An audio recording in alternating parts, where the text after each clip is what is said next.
Welcome. This is the second technical assistance workshop for the fall 2021 cycle of the Securing Our Children's Future Bond Act program, hosted by the Office of the Secretary of Higher Education, OSHE, with the support of the New Jersey Educational Facilities Authority. My name is Maisha Ray Howard, and I'm the Director of Finance for OSHE. Presenting with me today, Jamie O'Donnell, Grant Program Manager from the New Jersey Educational Facilities Authority. The purpose of the technical workshop is to review and advise on the technical submission of the fall 2021 cycle of the Securing Our Children's Future Bond Act program application. Participants in this technical assistance workshop can post technical questions related to application submission using the Zoom chat feature. Questions will be compiled and responses will be provided at the conclusion of today's presentation.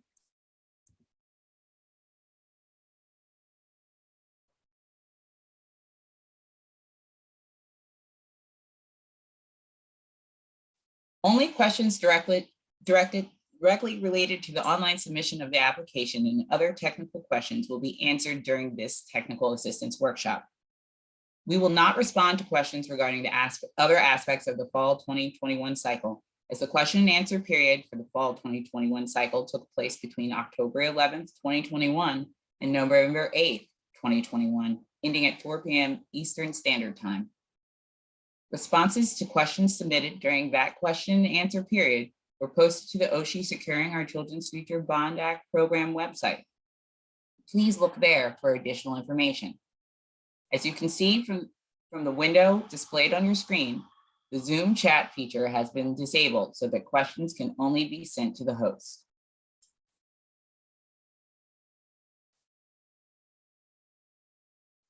The application for the Securing Our Children's Future Bond Act is located on the OSHE website, nj.gov/higher education. Under the strategic drop-downs menu, applicants will find a link for the Securing Our Children's Future Bond Act. Clicking on this link will bring you to the Securing Our Children's Future Bond Act webpage. The responses to the questions submitted during the question and answer period can be found at this first link displayed on this page.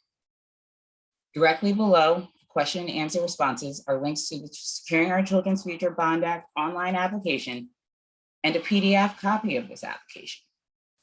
Applicants should refer to the PDF copy of the application while developing their submission and only access the online application when they are prepared to submit a final version in order to prevent duplicate submissions and problems accessing the application website. The PDF version contains all components of the online application in an easily accessible and scrollable form. The fillable online application through which applicants will submit their finalized applications will require the input of information in order to progress through the pages. If you close out of the application before you are ready to submit, your work will be saved and you can return to the application via the same browser. This page provides an overview of the grant program, as well as historical and current application documents. Applicants to the fall 2021 cycle should refer and review to documents posted in the top section of the page to complete the submission process, not documents listed under the fall 2020 cycle application documents. The second section contains documents that pertain to the previous grant cycle. Again, these documents should not be referenced by current applicants. The bottom section of the page includes links to the Securing Our Children's Future Bond Act, the rules and procedures for implementation of the Securing Our Children's Future Bond Act, more commonly referred to as the regulations, and the announcement of the adoption of these regulations. The top section of the Securing Our Children's Future Bond Act webpage also provides links to the fall 2021 cycle notice of grant opportunity, the current application guidelines, and a recording of the first technical assistance workshop recorded on October 24th, 2021, and supporting documentation for application submission.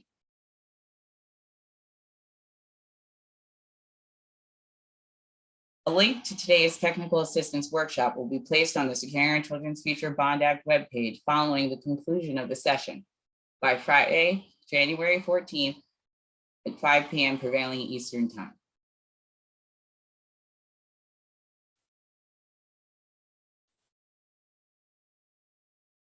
As mentioned previously, applicants should utilize the PDF version of the online application to review the contents and develop the components of their application.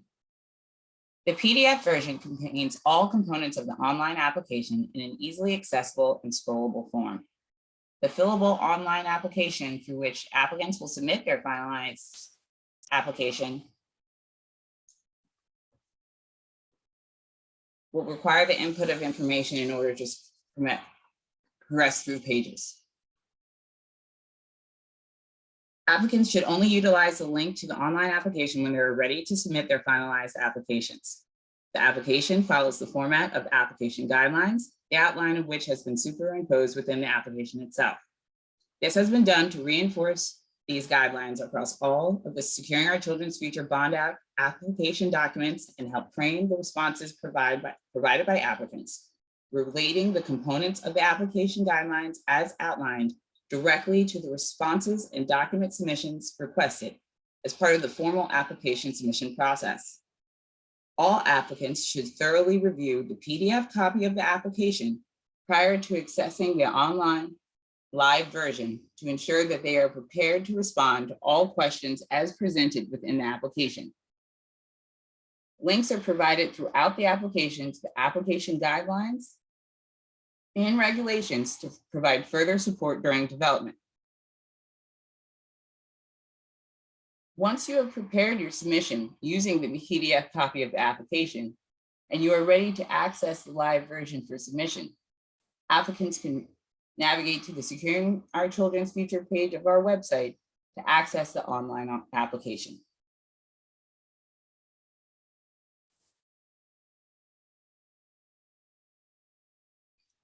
The online application will mimic the same format as the PDF version of the application, providing the description of the grant program, associated definitions, and a summary of key considerations, including the details of what is considered eligible and ineligible work, before asking the applicant to review and certify that they are submitting an application on behalf of an eligible institution. This is the initial response required to proceed within the application. In order to respond to the question, applicants must hover over and click to select the box containing the text of the certification. Applicants will know that they have responded and certified that they are an eligible institution when the box containing the text of the certification turns blue. Institutions should then continue to the bottom of the page and click Save Your Initial Response. While doing so, institutions should check for a final time that they meet the criteria outlined in section 1.5 priority criteria, and note that the important dates shared in section 1.6.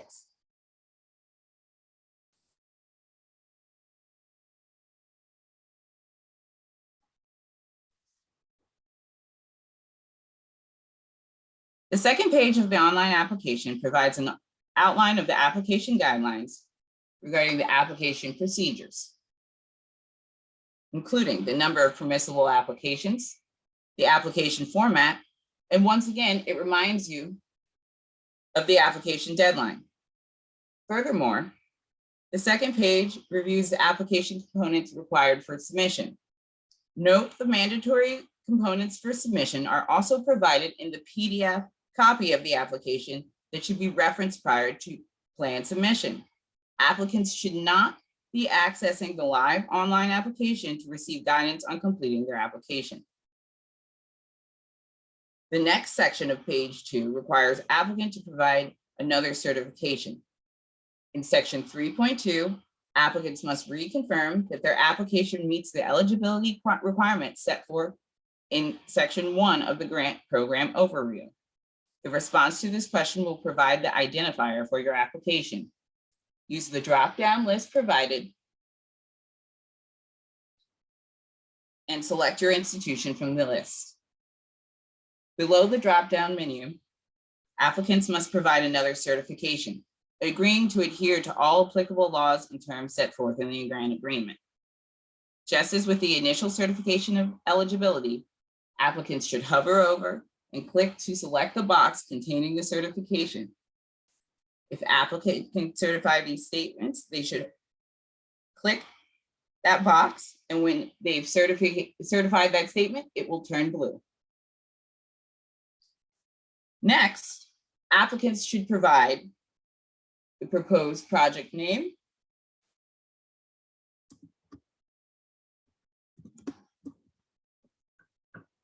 the total amount they are applying for in grant funds, the total amount they will be providing in institutional match, and the combined total of these grant funds and matching funds.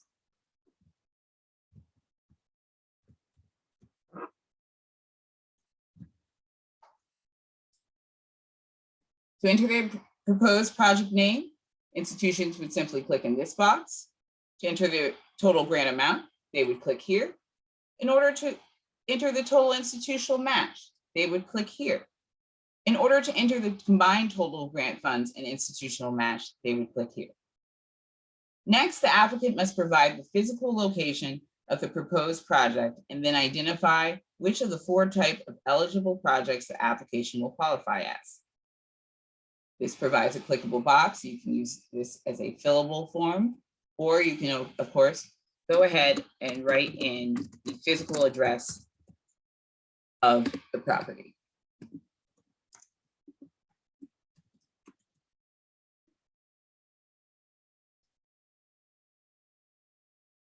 Next, the applicant must provide the physical, must then identify the 4 types, which of the 4 types of eligible projects the application will qualify as. 1, the establishment or construction of new facilities. 2, the expansion or construction of existing facilities. 3, the acquisition and or installation of new, additional, and or upgraded equipment, or a combination of all 3. Applicants should select all applicable boxes containing text that describes their project, indicating that it is a combination of all 3 by selecting all 3 options shown. Applicants will know which options they have selected because the boxes containing the text of the descriptions will appear blue. Applicants will also be asked to provide a primary contact for the institution's grant application. This should be a person that is, if called upon, could answer technical questions regarding the institution's application and its contents. Enter a contact name, simply click in the square. We're going to provide their full first name, their title, contact telephone, their email, and their fax number.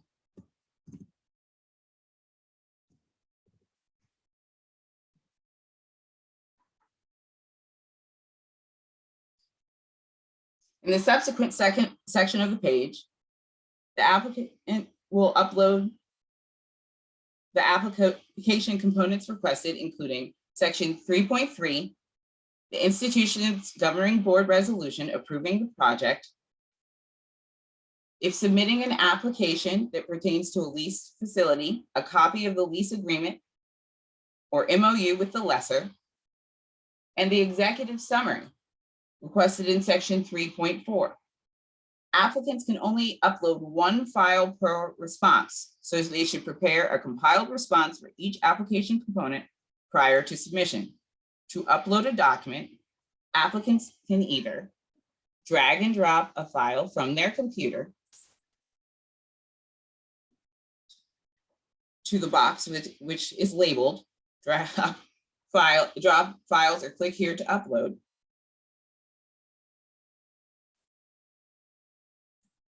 Or they can click on this box to access the files on their computer, navigate to the place where the file is saved, and upload it to their application.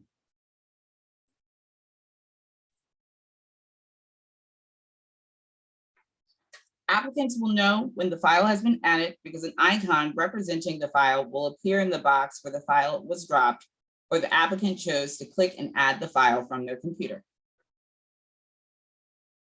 Below these uploads, applicants are asked to provide a list of career and technical programs offered by the institution that will be directly supported by the implementation of the proposed project. This should include both degree granting programs of study as well as industry valued credentials and certifications offered by the institution. Institutions should simply list the programs by name in the text box provided, separated by commas or semicolons.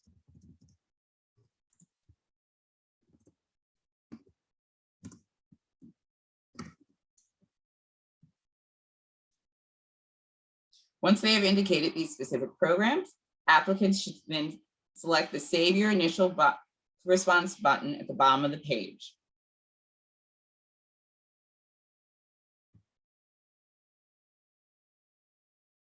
Page 3 of the online application is for section 3.5, scope and sequence of the proposed project, the most significant component of your submission. As with the other components of the application, the guidelines are included for reference. Applicants should upload a copy of their completed scope and sequence for the proposed project by either dragging a file directly from their computer to the gray box labeled Drag Files or click here to upload, or as indicated, click on the box to open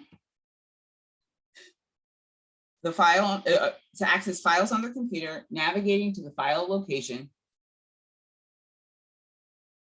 and adding it to their application. Once again, applicants can only upload one file per response, so they should prepare a compiled response prior to submission. Once uploaded, applicants can select the Save or Submit button at the bottom right corner of the screen. Pressing Save or Submit will not submit your application from this page. Pressing Save or Submit will only save your responses and advance the application to the next page. The button that says go back to the summary page will allow you to go back to prior pages to review your submission. So as you see, go back to the previous page and you'll have that same go back to summary page. You'll be able to click through and see that your uploads are there and the information that you have entered. Okay. And I'm able to go back through to where I was progressing.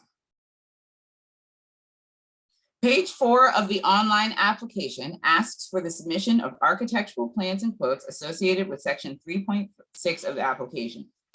Applicants should upload a copy of their architectural plans and quotes for the proposed project by either dragging the file directly from the location on their computers to the gray box below the question where it says drop files or click here to upload, or as indicate, click on the box to access files on their computer. Navigate to the file location and add it to their application. Applicants will know when the file has been added because an icon representing the file will appear in the box where the file was dropped or the applicant chose to click and add the file from their computer. Again, applicants can only upload one file per response, so they should prepare a compiled response prior to submission.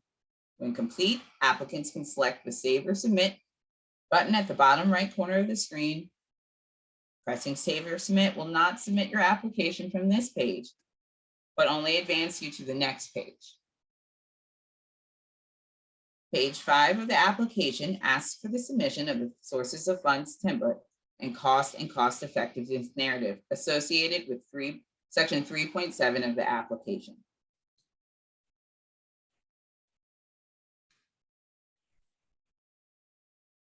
The sources of funds template is located on the Office of the Secretary of Higher Education's Securing Our Children's Future webpage. When you click on the link, The file will automatically download to your computer. If you do not receive a notification of this download directly on your screen, you can access the file by navigating to Downloads, the Downloads folder on your computer. Once in the template, as shown on the screen, fill in the name of the applicant and the name of the project at the top of the template.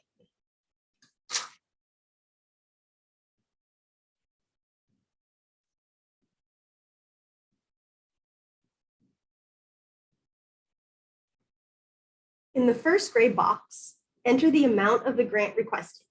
Remember, this amount cannot be more than $4 million. Fill in the remaining gray boxes as needed to identify the sources of all matching funds. Include the total dollar amount, when funds will be available, and a short description for each funding source entered. The match amount must be at least 25% of the total cost of the project. Using the institutional match example provided earlier in the presentation, the grant amount requested is $4 million. The match amount is $1,333,333. In this example, we're using the match as cash. At the bottom of the spreadsheet, the total funding all sources should be your total project cost.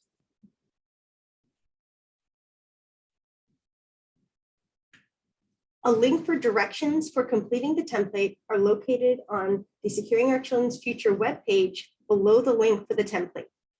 Look for the link Directions to complete the source of funding template.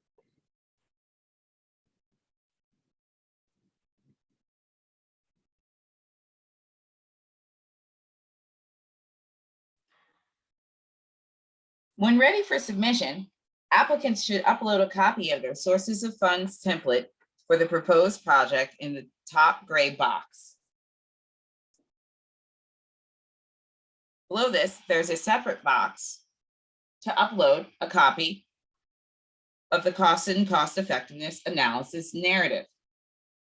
Applicants should add a file to the application by either dragging a file directly from the location on their computers to the gray box below the question where it says drop files, or click here to upload, or as indicated, click on the box to access files on their computer, navigate to the location, and choose the file to upload to their application.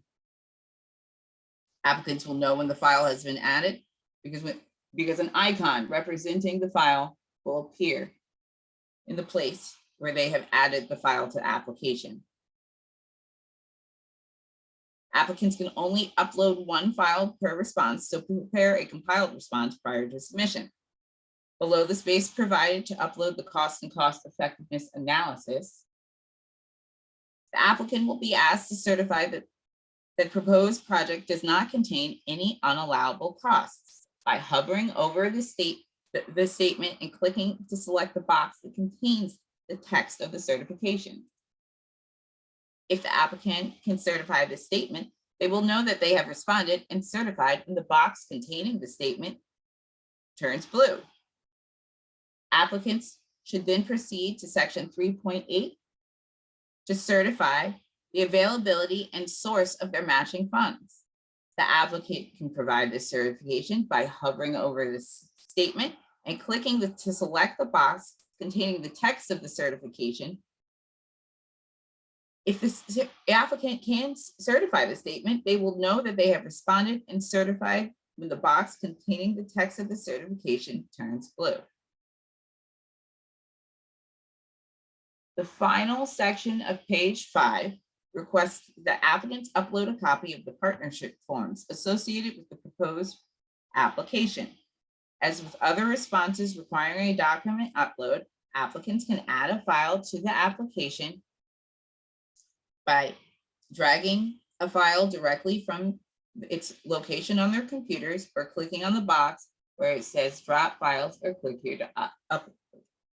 Navigating to the file location and selecting the file on their computer to upload. Applicants will know when the file has been uploaded because an icon representing the file will appear in the box where the file was dropped or the applicant chose to click and add the file from their computer. Applicants can only upload one file per response, so they should prepare a compiled response prior to submission. When complete, applicants can press the Save or Submit button at the bottom right corner of the screen. Pressing Save or Submit will not submit your application from this page. Pressing Save or Submit will save your responses and advance this application to the next page. Page 6 is the last page of the online application.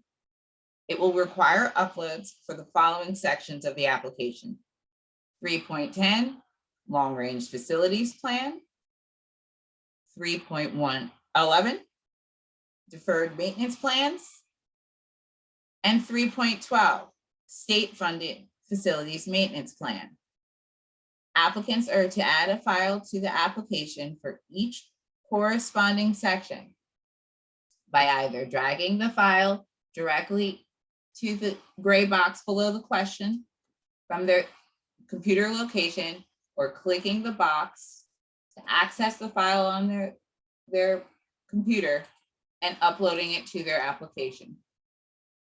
Applicants can only upload one file per response, so they should prepare a compiled response prior to submission. They will know when they have uploaded a file to their application because an icon will appear in the gray box where the file was dropped, where the applicant chose to click and add the file from their computer. When complete, applicants can select the Save or Submit button at the bottom right corner of the screen, noting that this will actually submit your application to OSHI. All mandatory components of the application will require a response prior to progressing to the next page and or saving and submitting the application. Application components listed as if applicable are not required to progress through the application. However, if appropriate, these if applicable application components, such as lease agreements, deferred maintenance, and state-funded facilities and maintenance plans, are still required for submissions per the application guidelines. When the application has been successfully submitted, you will see the end of application message currently displayed. Please note, applications will not be reviewed until the submission window closes on Monday, February 14th, 2022 at 4 p.m. prevailing Eastern Time. Do not wait to submit your applications until the deadline. If you experience any technical issues when trying to submit your application, please reach out to the Office of the Secretary of Higher Education by email at financedocs@oshi.nj.gov, or visit the Securing Our Children's Future section of our website here. At this time, we will review the questions submitted by the Zoom chat. Okay, question number 1. After submission in Qualtrics, is there a need to confirm submission via email?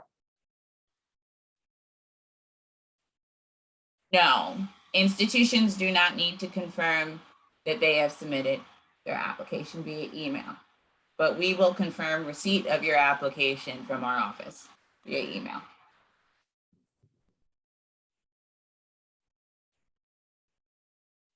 Okay, that is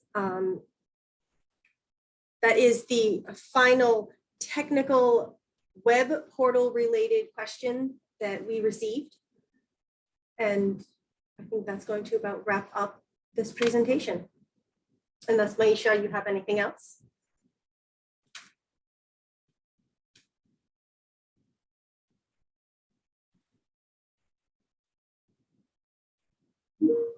I do see one more question, actually.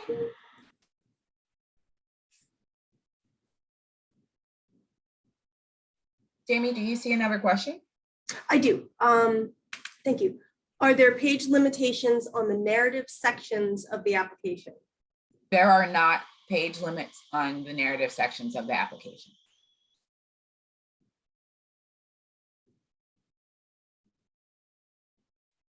So I think that is it then.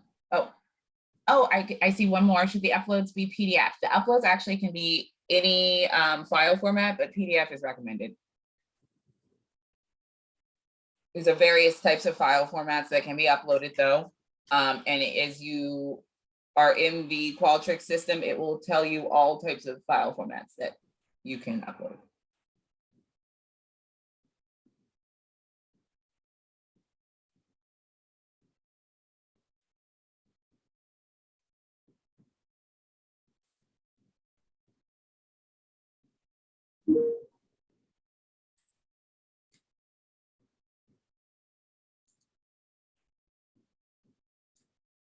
Okay. I'm not seeing any others come in, Manisha.